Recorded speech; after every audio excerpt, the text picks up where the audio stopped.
The man didn't shout, didn't threaten, didn't posture. He simply held up a knife and said something that froze the entire room. Too close and you're cut. It wasn't bravado. It was experience. Everyone in that gym understood the difference instantly. This wasn't sport, not sparring, not theory. This was steel. And when Bruce Lee heard those words, he didn't step back. He stepped forward. Oakland. Early 1970s.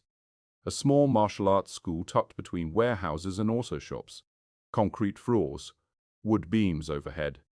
The smell of sweat, canvas, and old leather. No mirrors. No trophies. Just space to move and breathe. Bruce Lee stood barefoot in the center. 32 years old. 5'7". Around 138 pounds. Lean. Compact. Perfectly relaxed. Black vest. Black training pants. Shoulders loose. Eyes alert but calm. Ray leaned against the wall with folded arms. Watching like always. Two students drilled quietly nearby. Careful footwork. Measured breathing. Bruce demonstrated distance control. He stepped in slowly. Paused. Extended a hand that stopped an inch from a student's chest. No tension. No rush. Distance is truth, Bruce said calmly. If you misunderstand distance, you lose before you move. The students nodded, absorbing every word. Then the door opened, and the air changed. A man walked in alone, mid-30s, compact build, dense muscle, not show muscle, short hair, weathered skin, eyes that scanned exits automatically. Ray straightened slightly. "You need something?" he asked. The man didn't answer him. His gaze stayed on Bruce. "You Bruce Lee?" Bruce nodded once. "Yes." The man stepped forward slowly. "Name's Carter," he said. "I work security." His voice was flat, controlled, used to chaos. "I've seen real fights," Carter added. "Parking lots, bars, back alleys." No one spoke. Then Carter reached into his jacket and pulled out a knife. Not large, not flashy, but real. The kind that ends conversations instantly. The students froze. Ray's voice dropped. "Hey." But Bruce raised a hand slightly. Still calm, Carter held the blade loosely, almost casually, not waving it, not threatening, just honest. "In my world," Carter said quietly, "too close and you're cut." The sentence landed like a weight, because everyone knew it was true. No belts, no rules, no mats, just reality. Ray stepped forward. "You trying to prove something?" he asked. Carter didn't look at him. "I hear stories," Carter said. "Fastest man alive. Untouchable." He shrugged faintly. "But blades change rules." Silence stretched across the room. Because this wasn't about ego anymore. It was about truth. Bruce looked at the knife. Not impressed. Not dismissive. Just observing. Then he asked softly, "Would you like to test that?" Ray reacted instantly. "No knives in here," he said firmly. Bruce shook his head slightly. "It's all right." He stepped into the open floor. "One condition," Bruce said. Carter raised a brow. "You try to touch me with the blade," Bruce said calmly. "I will not strike." Ray stared at him. "Bruce." But Bruce didn't look away. "Only distance," he said. Carter studied him carefully, long enough for the room to feel smaller. Then he nodded once. "Fine." Ray exhaled slowly. 10 seconds, he said. 3 rounds.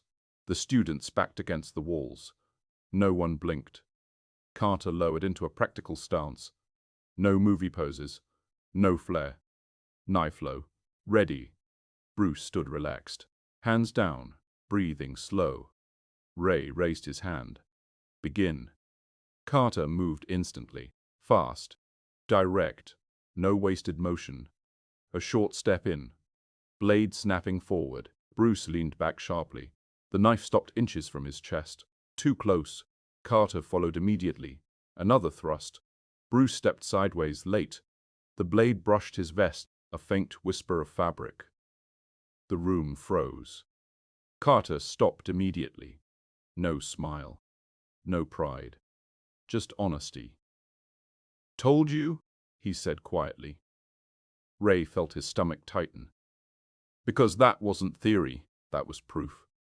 Bruce nodded once. He had felt it too. Not fear. Reality. Again, Bruce said softly. Bruce adjusted subtly. Feet narrower. Weight lighter. Breathing even slower. Still no guard. Ray swallowed.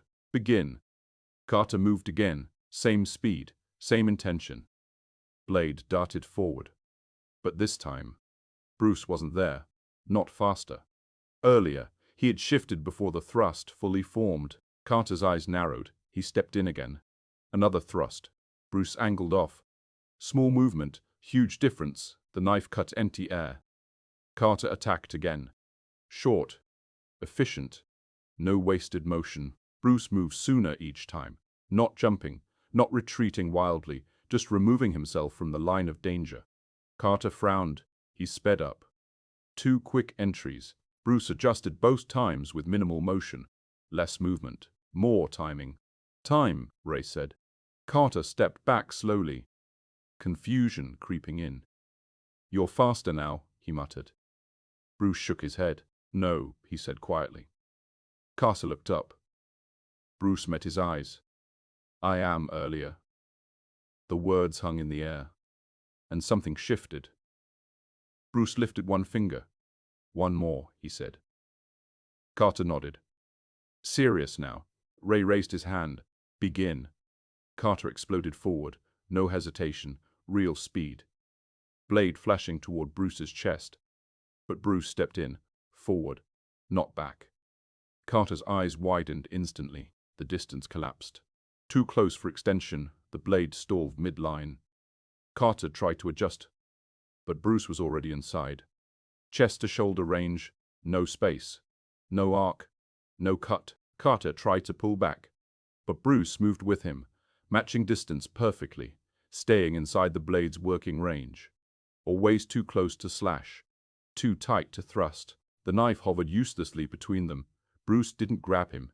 Didn't strike. Didn't panic. He simply stayed there. Calm. Balanced. Untouchable. And then, the GYM went silent. No movement. No breath. Just the sound of realization spreading across the room.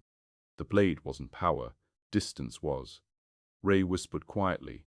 Time. But neither man moved right away. Carter slowly lowered the knife. Not defeated.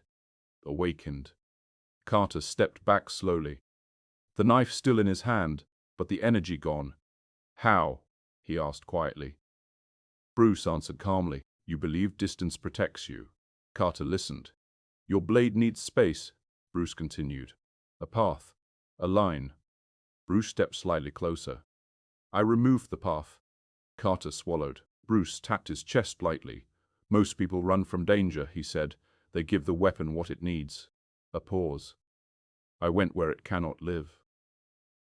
Carter exhaled slowly, understanding settling deep. So closer was safer, he asked.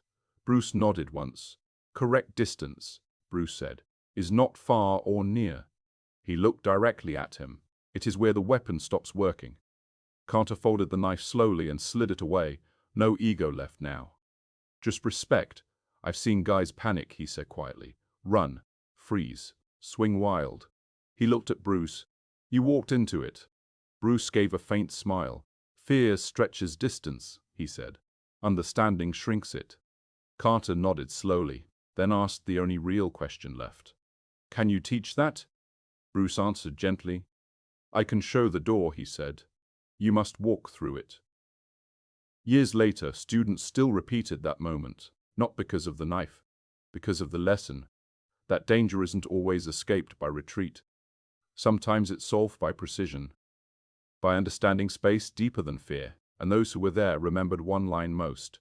Bruce Lee standing inches from a blade, saying quietly, do not ask how far safety is, ask where danger stops.